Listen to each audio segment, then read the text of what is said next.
Boa noite, irmãos e irmãs. A graça e a paz do nosso Senhor e Salvador Jesus.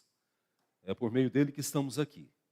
Se há alguma motivação dos nossos corações de gratidão, de adoração, de louvor ao Deus, ao Pai Celeste, isso só é possível por meio dele.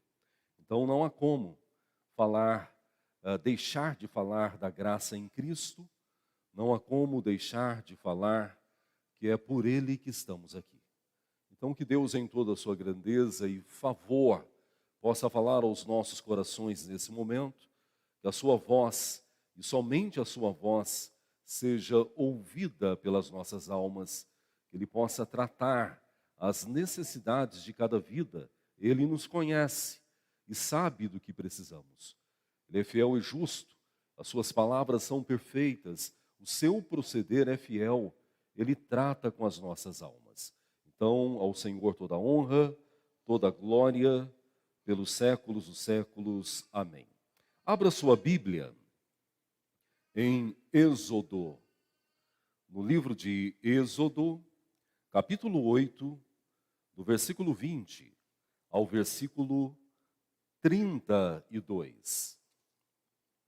Nós estamos aí trabalhando durante esse bimestre a ação poderosa de Deus no livramento do povo de Israel das mãos do Egito.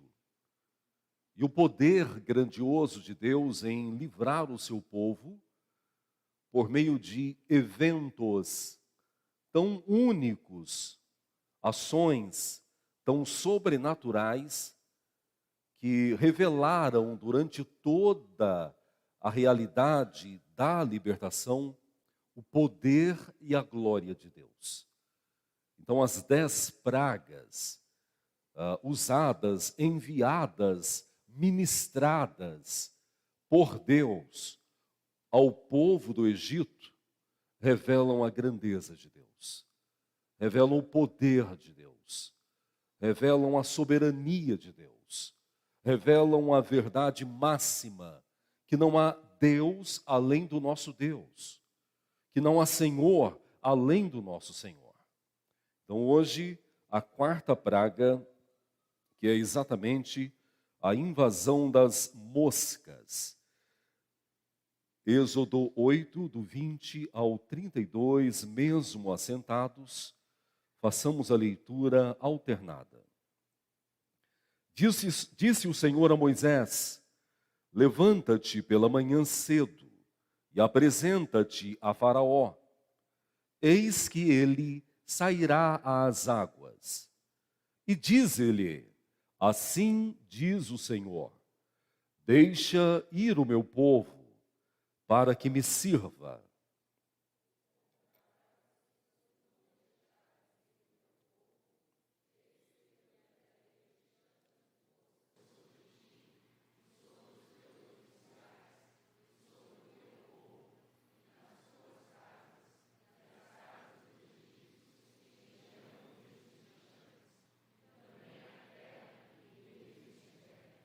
Naquele dia, separarei a terra de Gósen, em que habita o meu povo, para que nela não haja enxames de moscas. E saibas que eu sou o Senhor no meio dessa terra. Farei distinção entre o meu povo e o teu povo. Amanhã se dará este sinal. Assim fez o Senhor. E vieram grandes enxames de moscas à casa de Faraó e às casas dos seus oficiais, e sobre toda a terra do Egito. E a terra ficou arruinada com estes enxames. Chamou o Faraó a Moisés e a Arão e disse: ide, ofereceis sacrifícios ao vosso Deus nesta terra. Respondeu Moisés: não convém que façamos assim, porque ofereceríamos ao Senhor, nosso Deus, sacrifícios abomináveis aos egípcios. Eis que, se oferecermos tais sacrifícios, perante os teus olhos, não nos apedrejarão eles? Temos de ir caminho de 3 dias ao deserto e ofereceremos sacrifícios ao Senhor, nosso Deus, como ele nos disser.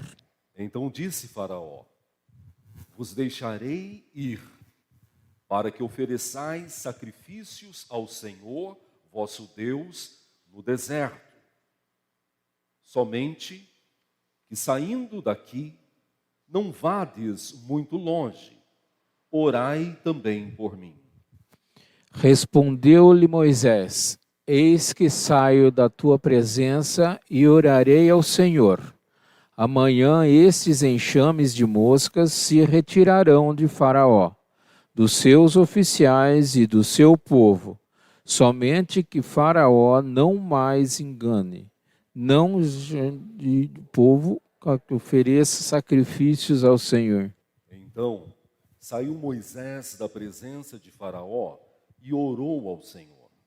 E fez o Senhor conforme a palavra de Moisés, e os enxames de moscas se retiraram de Faraó, dos seus oficiais e do seu povo.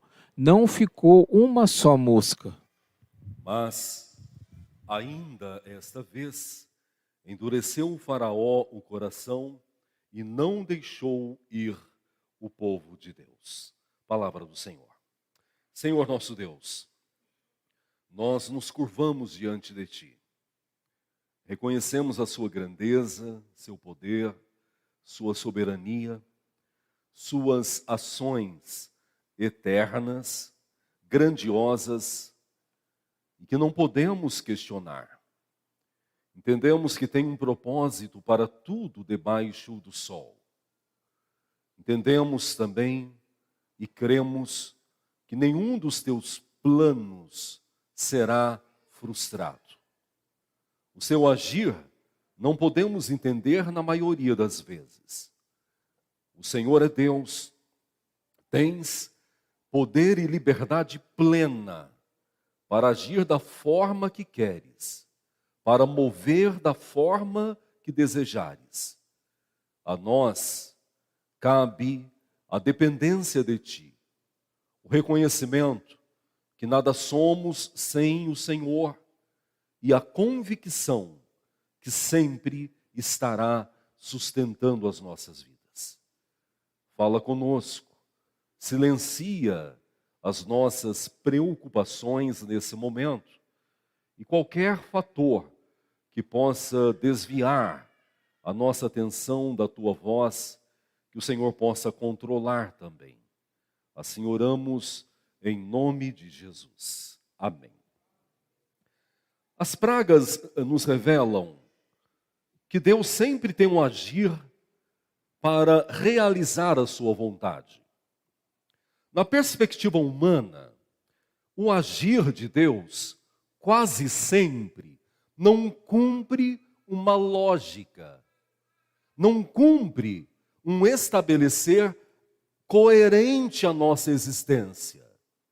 Quando olhamos as narrativas bíblicas desde o Antigo Testamento e no Novo Testamento, muitas ações de Deus são estranhas à nossa lógica. E há nisso uma revelação da grandeza do Deus Criador, porque Ele não se incomoda em entrar no padrão das nossas vidas. Ele não se preocupa em agir ou em reagir de acordo com aquilo que nós esperamos. Nós podemos moldar muitas coisas. Nós podemos moldar os nossos filhos por meio da nossa criação. Nós podemos moldar o nosso casamento por meio do dia a dia com a nossa esposa e com o nosso esposo. Nós temos a capacidade e o poder de moldar muitas coisas que estão ao nosso redor e que fazem parte da nossa existência. Mas Deus e a sua santa e perfeita vontade, nós não podemos moldar. Nós não podemos dizer para Ele faz dessa forma porque o seu agir é muito complicado. Nós não podemos questionar os grandes feitos do Senhor, até porque nós somos tão transitórios, somos tão passageiros, a nossa reflexão da vida é tão rasa, a nossa compreensão da eternidade é tão simplória, e tudo isso revela o nosso tamanho insignificante diante da grandeza do Criador. Então, quem sou eu para questionar os grandes feitos de Deus? Quem sou eu para questionar as ações grandiosas de Deus, o seu agir tremendo na história da humanidade? A soberania de Deus revela a minha fragilidade e revela a grande realidade que eu dependo dele. E preciso confiar totalmente nas mãos desse Deus que tem sido misericordioso para conosco. O Egito havia experimentado a grandeza do Senhor. O contexto histórico é maravilhoso. José foi enviado a Deus para o Egito, no momento ímpar, com situações totalmente contraditórias. Houve inveja na família, os irmãos tentaram matá-lo, não mataram, mas venderam-no para comerciantes do deserto. Esses comerciantes do deserto continuaram a sua viagem e passaram pelo Egito, venderam José para um oficial do Egito. Ele trabalhava na casa desse oficial. Lá ele se destacou. Levantaram uma calúnia contra ele, ele foi preso. Na cadeia ele, por Deus, interpretou 2 sonhos. Os sonhos e suas interpretações foram realizados. Então Faraó soube de um homem hebreu que interpretava sonhos. Ele tinha um sonho muito estranho, de vacas magras, que devoravam vacas gordas. Se a gente achar lógica num sonho desse, mas Deus conhece todas as coisas. José interpretou, Faraó confiou às mãos de José todo o governo do Egito. Pela sabedoria divina, ele construiu celeiros espalhados pela terra do Egito. E durante os 7 anos de abundância, ele conseguiu encher estes celeiros de comida. O bastante para os 7 anos de fome. E durante os 7 anos de fome, não só o Egito, mas todos os povos da região foram alimentados. Então o Egito experimentou a grandeza do Deus de José. Experimentou a providência, experimentou a soberania, experimentou o poder grandioso de Deus, a provisão real de Deus na maior situação de fome que aquela nação enfrentaria. Os anos passaram, um novo faraó entrou e, de certa forma, ignorou toda a história, deixou de conhecer a história, deixou de valorizar o livramento e a providência de Deus. Tornou o povo de Israel escravo. E esse povo sofreu por volta de 400 anos sob a escravidão egípcia. Deus prometeu um libertador. E Faraó, irritado e preocupado, porque o que Deus promete, ele cumpre, mandou matar todos os meninos que nascessem por aquele tempo. E a história é maravilhosa. As parteiras preservam o bebê. A mãe coloca o bebê num cesto, coloca nas águas, Rio Nilo. E aquele bebê é conduzido por Deus até chegar no local onde Faraó, sua filha, a família se banhavam para purificação. A irmã do bebê estava acompanhando Deus conduzindo o cesto. E a princesa encontrou, colocou o nome de Moisés. Então Moisés não é um nome hebreu, é um nome egípcio, que significa tirado das águas. Criou o garoto com a alma do povo hebreu e com a sabedoria do povo egípcio. Foi criado como príncipe, até o momento em que Deus tocou na vida dele e falou: agora você está pronto, você vai libertar o meu povo. E aí começa a história. Vimos há uma semana o início de todo mover de libertação de Deus. Arão foi chamado para que, junto com Moisés, pudessem falar com Faraó, e a expressão que se repete em todo o diálogo entre os três é: Deus manda que você liberte o seu povo. Isso se repete em todo o tempo. O coração endurecido, inclinado à rebeldia, inclinado ao egoísmo, inclinado à autoadoração de Faraó, foi utilizado por Deus. Por isso a expressão que se repete algumas vezes é essa: e eu endurecerei o coração de Faraó. E Faraó não obedeceu à voz do Senhor. Então Deus disse a Moisés: vai conversar com ele e diga para ele: deixe o meu povo ir. E se ele não deixar, eu enviarei pragas no Egito. E daí nós vimos. Qual foi a primeira praga? Qual? Oi? A transformação da água do rio Nilo em sangue. O rio Nilo, para o povo egito, se tornou uma grande divindade. Era sinônimo de vida, de preservação. Do rio Nilo, por meio da tecnologia de irrigação que foi criada pelos egípcios, eles regavam a agricultura e se alimentavam muito bem da agricultura. Do rio Nilo, tiravam para si também peixes. No rio Nilo, em uma da parte do grande rio, Faraó se banhava todas as manhãs para a purificação da sua alma.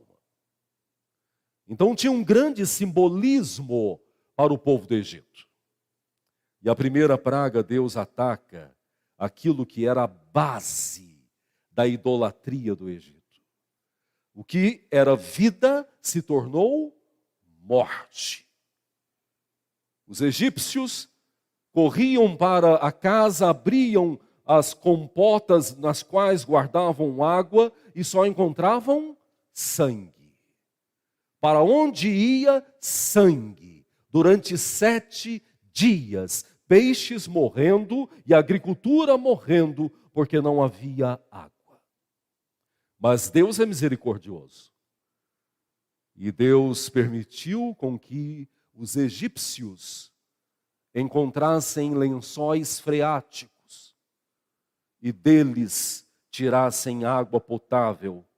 Porque se Deus não fizesse isso, 7 dias seria o suficiente para a maioria do povo egito perecer. Faraó endureceu o coração, porque os seus mágicos fizeram a mesma coisa. Arrumaram um pouco d'água pura e transformaram em sangue. E a percepção de Faraó não foi outra senão: se os meus magos fizeram, então isso é uma magia. Por que eu vou temer uma situação que os meus magos podem fazer também? Então Deus mandou a segunda praga. Qual foi a segunda? Fala alto. As rãs. Deus disse a Faraó: eu enviarei rãs para todo lado. Não haverá lugar no Egito em que não estará cheio de rãs. E aí mais um ídolo cai por terra. Hequete, uma deusa, uma divindade, de corpo de mulher e cabeça de rã. Era uma divindade responsável pela fertilidade. E agora os egípcios tinham que ver Hequete para todo lado. Não é verdade? Porque não tinha jeito. A situação foi terrível, que quando Deus tirou a maldição dessa praga, eles acumulavam montanhas de rãs mortas, fétidas, por toda a extensão territorial do Egito. E a deusa não pôde fazer nada. O faraó endureceu o coração, porque os magos fizeram a mesma coisa, fizeram com que rãs saíssem do rio Nilo também. E aí Deus enviou a terceira praga, que eu preguei hoje de manhã. Qual foi, Yara? Praga dos piolhos, né? Isso traz um incômodo muito grande. Quem os teve sabe do que eu estou falando, né? Mas há algo diferente. Deus já começa a modificar a ministração das pragas. Diferente das duas anteriores, a terceira, Deus disse a Moisés, fala para Arão, tocar na areia com o bordão, com um cajado. E quando ele tocou, o pó se transformou em piolho. Isto alastrou no Egito. Os egípcios foram tomados por piolhos. Os gados tomados por piolhos. Os magos tentaram fazer. Mas somente Deus pode produzir a vida do nada. Assim como Deus criou o homem do pó, ninguém mais pôde fazer. Daí eles procuraram um faraó, Janes e Jambres, e os demais magos, e disseram para ele, nós não podemos fazer isso. Esse é o dedo de Deus. Olha que reconhecimento maravilhoso. Isso devia ser um conforto para as nossas vidas. Porque sobre nós não está o dedo de Deus.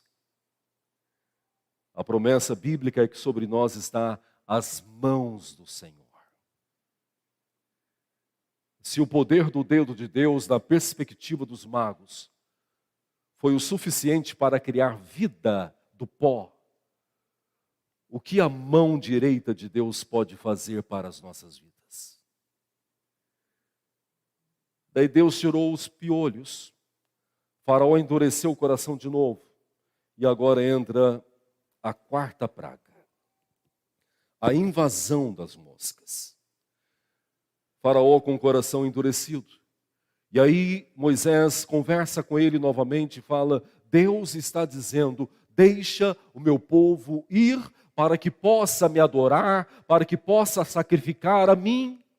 Havia uma grande promessa estabelecida por Deus ao pai de todas as nações, Abraão, de que a sua geração seria populosa e seria abençoada, e Deus daria à geração de Abraão a terra prometida, Canaã. E passaram 400 anos. E agora é o momento de Deus cumprir a sua promessa. O povo seria liberto, porque o povo devia entrar na terra prometida. Isso é maravilhoso, porque nos ensina duas grandes verdades. A primeira que nós temos ouvido continuamente é que Deus é fiel às suas promessas. Ele não engana ninguém. Ele não decepciona ninguém. Eu decepciono. Eu me esqueço. Eu falho. Deus não. Segundo, e também uma verdade maravilhosa, porém desafiadora. Deus tem o seu tempo para cumprir as suas promessas. E está aí, no meu ponto de vista, o maior desafio do crente: esperar o tempo de Deus. E quem nos mostrou isso, nós estamos estudando na escola bíblica dominical, foi o pai da fé, Abraão. Deus fez a promessa, no seu filho eu abençoarei toda a geração. Ele ficou preocupado, já era um homem muito velho, perto dos 100 anos, a sua mulher acima dos 90, estéril. E aí a Sara falou para ele: Abraão, não vai dar certo.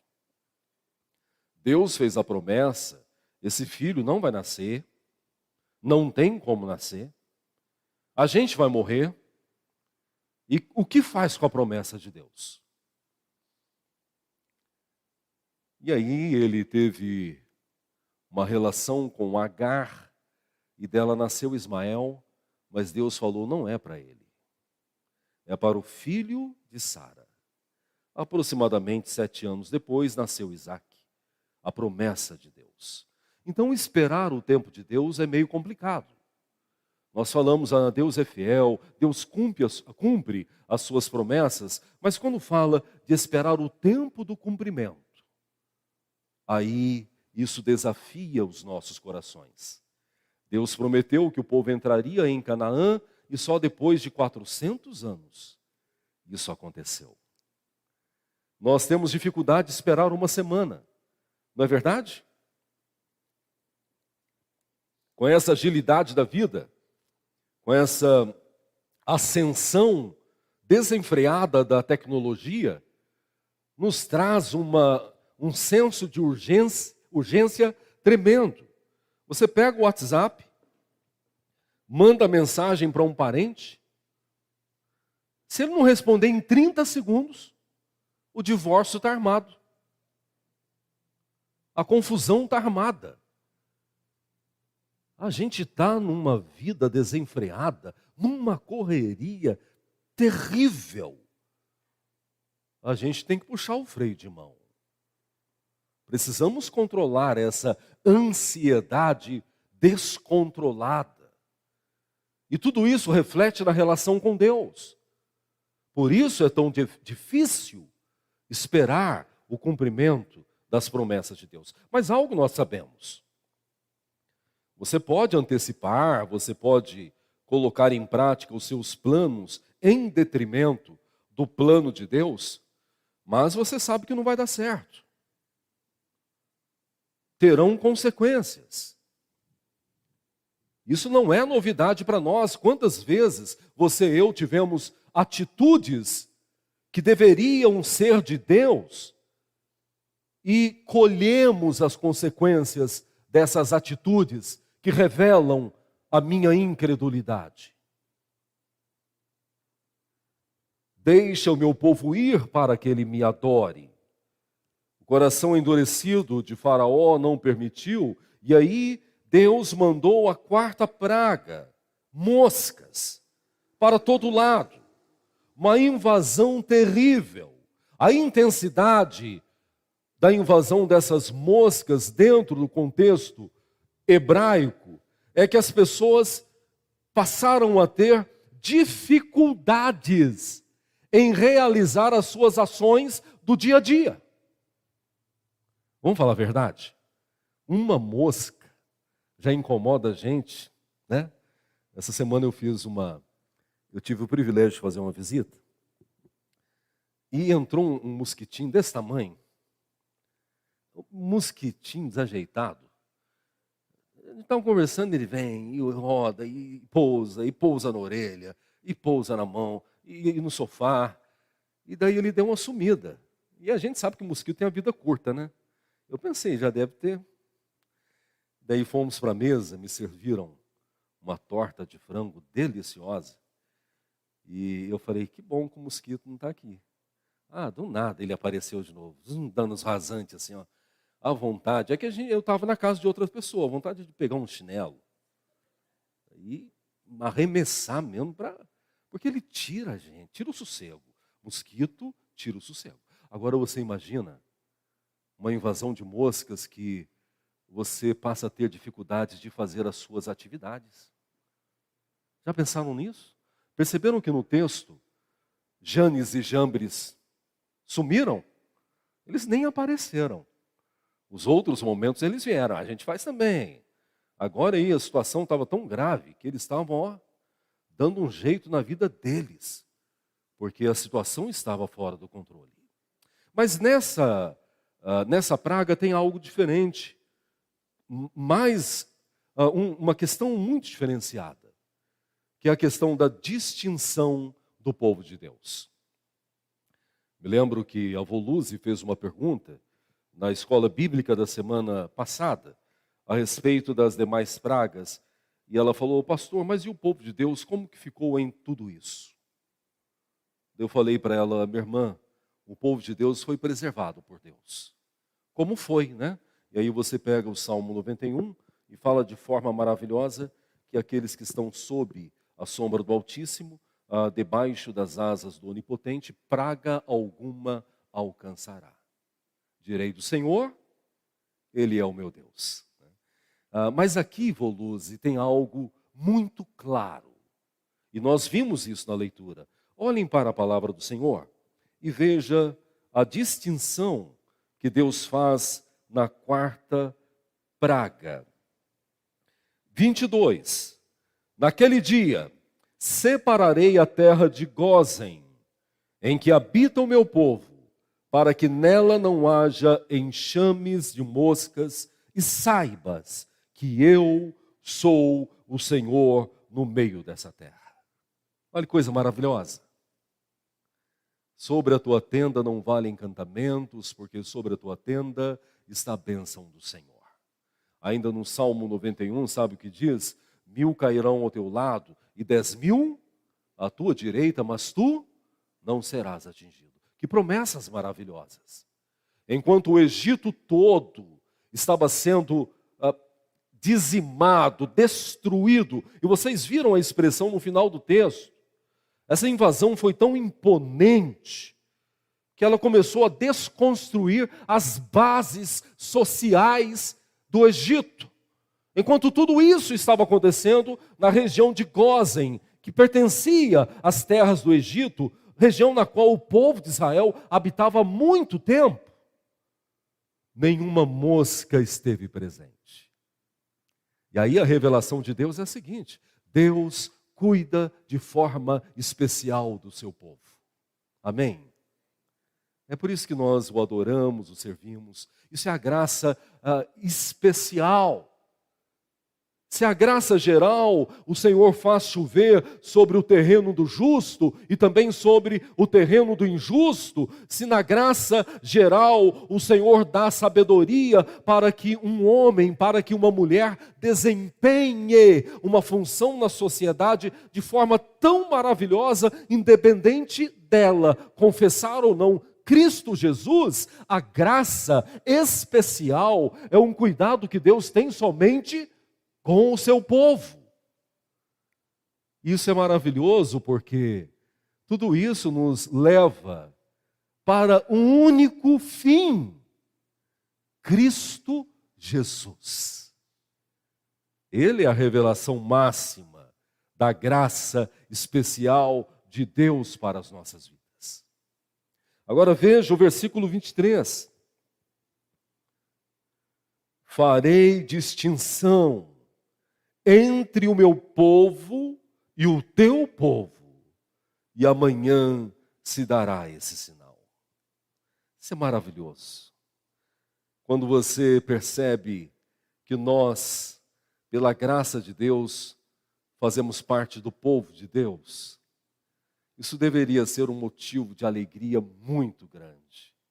Isso devia fazer-nos acordar todas as manhãs com um sorriso aqui no canto, em saber que nós temos um Deus que cuida de nós, em saber que nós podemos chamá-lo de Pai, em saber que nós fazemos parte de uma herança eterna, em saber que nós somos objetos, alvos de promessas eternas e fiéis que têm estado conosco todos os dias da nossa vida. Como é maravilhosa a promessa divina para nós, o povo de Deus, de que Ele nos consola em todo o tempo. E a promessa da vida ao povo de Deus, quando ele afirma que ao meu povo que clama pelo meu nome, restaurarei a sua vida, a sua história e todos que vivem com ele. Citamos hoje, segundo o livro das Crônicas, capítulo 7, do versículo 13 ao 16.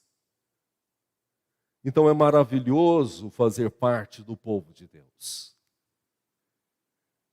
A percepção final do texto se aprofunda quando, no versículo 24, a praga é anunciada, grandes enxames de moscas, na casa de Faraó, na casa dos oficiais e sobre toda a terra do Egito. Agora veja. E toda a terra ficou arruinada com os enxames dessas moscas. Tiveram uma experiência terrível, porque um homem com coração duro insistia em desobedecer a Deus. Moisés chegou para ele e ele disse para Moisés: olha, eu vou deixar então. Vão sacrificar o seu Deus. Mas Faraó limitou o sacrifício do povo de Israel. Para Faraó seria o bastante o povo de Israel oferecer sacrifícios na terra de Gósen. Mas não era isso o pedido de Moisés e a ordem de Deus. O pedido de Moisés era para que o povo fosse liberto e viajasse por 3 dias e chegasse na região do Sinai, que é o monte da adoração. Era isso que ele queria. E daí Faraó disse: então tá bom, eu vou deixá-los ir, mas não passe de lá. Porque o que Faraó queria garantir? O trabalho escravo. Vocês vão, adoram o Deus de vocês e voltam. Porque eles precisavam do trabalho escravo do povo de Israel. Daí, Moisés orou a Deus, Deus tirou a praga dos enxames de moscas, e o que Faraó fez? Endureceu o coração novamente. Não deixou o povo ir. E aí entra a 5ª praga, que nós estaremos trabalhando na semana que vem. Quais as aplicações da 4ª praga para as nossas vidas? A primeira aplicação: Deus é Deus mesmo no mundo tão corrompido no qual nós vivemos. Alguém pode ter uma percepção equivocada e ainda afirmar que o mundo está na situação em que está porque Deus não está presente, ou porque Deus está morto, ou porque Deus criou toda a existência e deixou a existência a conduzir-se propriamente. Não. Deus disse a Faraó, disse aos egípcios assim: olha, eu pouparei o meu povo, mas os enxames de moscas invadirão o Egito, e vocês saberão que eu sou o Senhor no meio dessa terra. Em meio ao panteão de deuses do Egito, em meio à soberania humana de Faraó, Deus afirmou: eu sou Deus sobre vocês. Então isso deve confortar as suas vidas.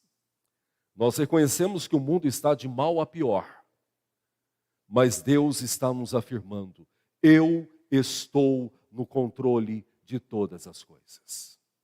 Amém? Esse é o Deus que nós servimos. A segunda lição: Deus tem um cuidado especial para o seu povo. Você faz parte do povo de Deus? Você crê nisso? Então confie, o Senhor sempre terá um cuidado especial para você. É por isso que nós cantamos um cântico hoje, que é uma verdade bíblica, que diz o seguinte: com bondade eterna eu te amei e com amor eterno eu te atraí. Isso é maravilhoso. Como não confiar num Deus tão grandioso que nos atraiu para si, revelando o seu grande amor por nós? Deus cuida de nós. Pode estar passando por lutas, por dificuldades, você pode olhar ao redor e não ver nenhuma saída, você pode estar na expectativas de más notícias. Talvez você fez uma bateria de exames e a perspectiva é a pior possível. Talvez você fez uma consulta, ou falando na questão do emprego, uma entrevista de emprego, e no seu coração está aquele sentimento: vai dar tudo errado, eu não consegui desenvolver o que eu queria desenvolver, a minha conversa foi tão fraca, eu fiquei tremendo na frente de quem me interrogava. Você pode estar esperando as piores notícias, mas Deus continua cuidando de você. É isso que nós cremos. E por fim, a quarta praga nos ensina de forma maravilhosa que Deus sempre livrará o seu povo. Nós encontraremos obstáculos na vida. Nós encontraremos pessoas que tentam impedir o nosso crescimento intelectual, profissional, espiritual. Nós encontraremos condições e situações que se juntarão para enfraquecer a nossa fé, para enfraquecer a nossa esperança. Muros serão construídos para impedir a nossa passagem ou para impedir a nossa caminhada.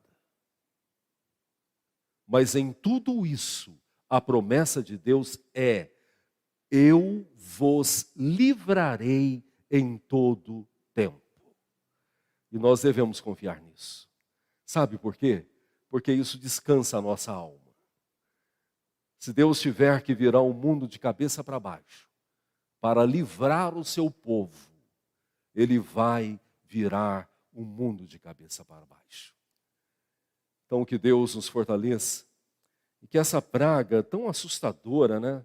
Como seria a humanidade hoje experimentando uma situação dessa? Hoje nós temos aí uma série de recursos, né? Temos veneno, uma série de ferramentas que inibe a proliferação dessas pragas.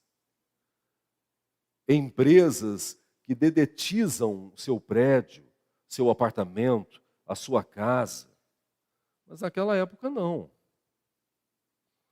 Aquela época foi a época em que as pessoas tinham que confiar em Deus mesmo.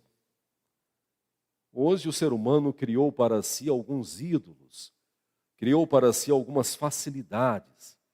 E é isso que nos atrapalha muitas vezes, de viver experiências maiores com Deus. Porque nós acreditamos na nossa força, nos nossos planos, nos nossos sonhos.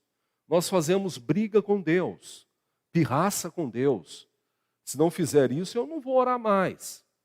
Se não fizer isso, eu não vou mais à igreja.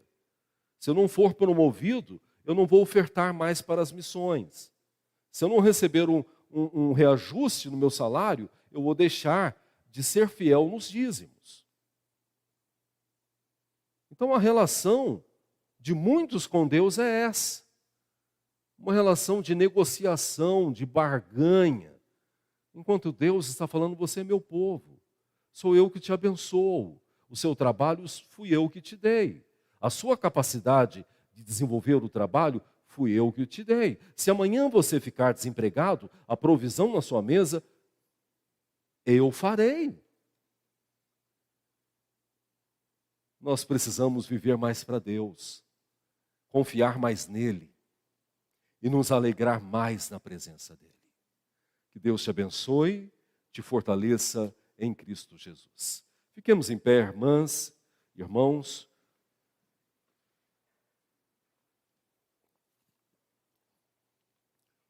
Senhor,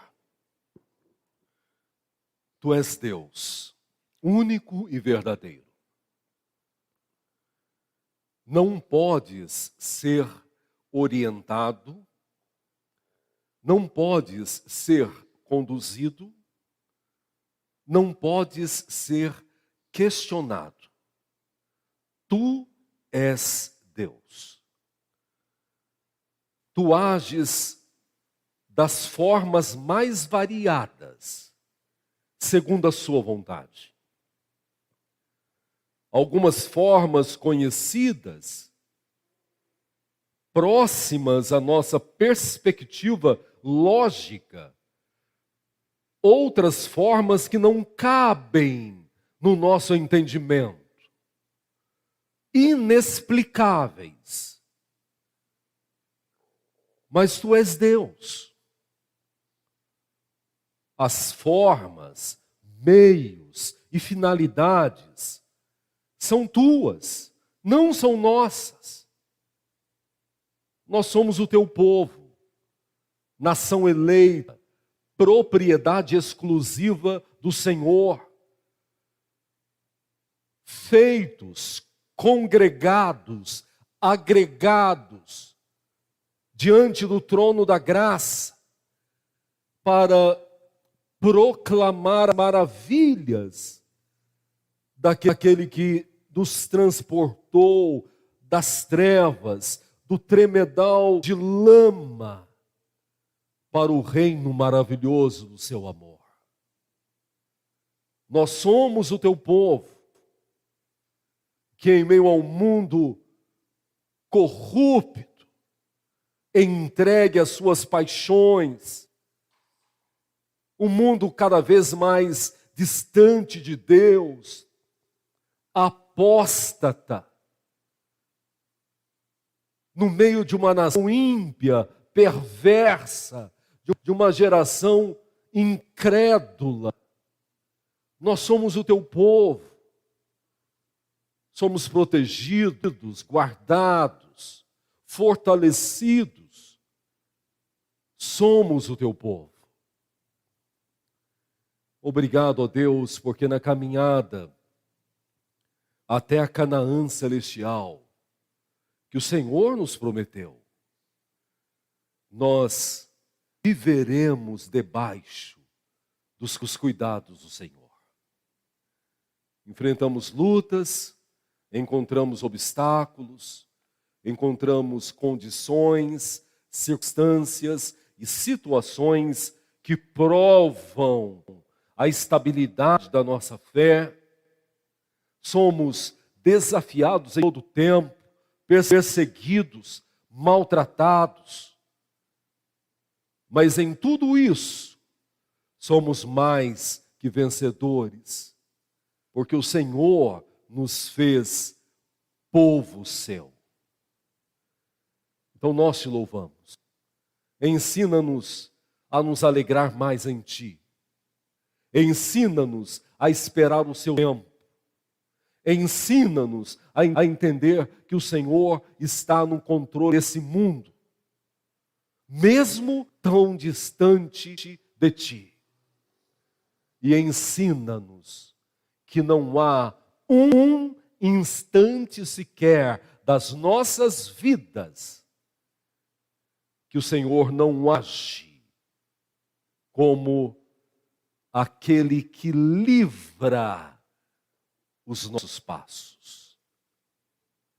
Nós te amamos, porque tu nos amaste primeiro. Agora guarda-nos de volta aos nossos lares. Conduza-nos para a prática da tua palavra. Leva os nossos passos para locais em que o rastro da graça, em que o rastro de Cristo permaneça e haja transformação de vidas. Nos dê uma noite na tua presença, e se amanhã vivermos, que possamos viver para a glória e para o louvor do seu nome. Assim oramos em nome de Jesus. Amém.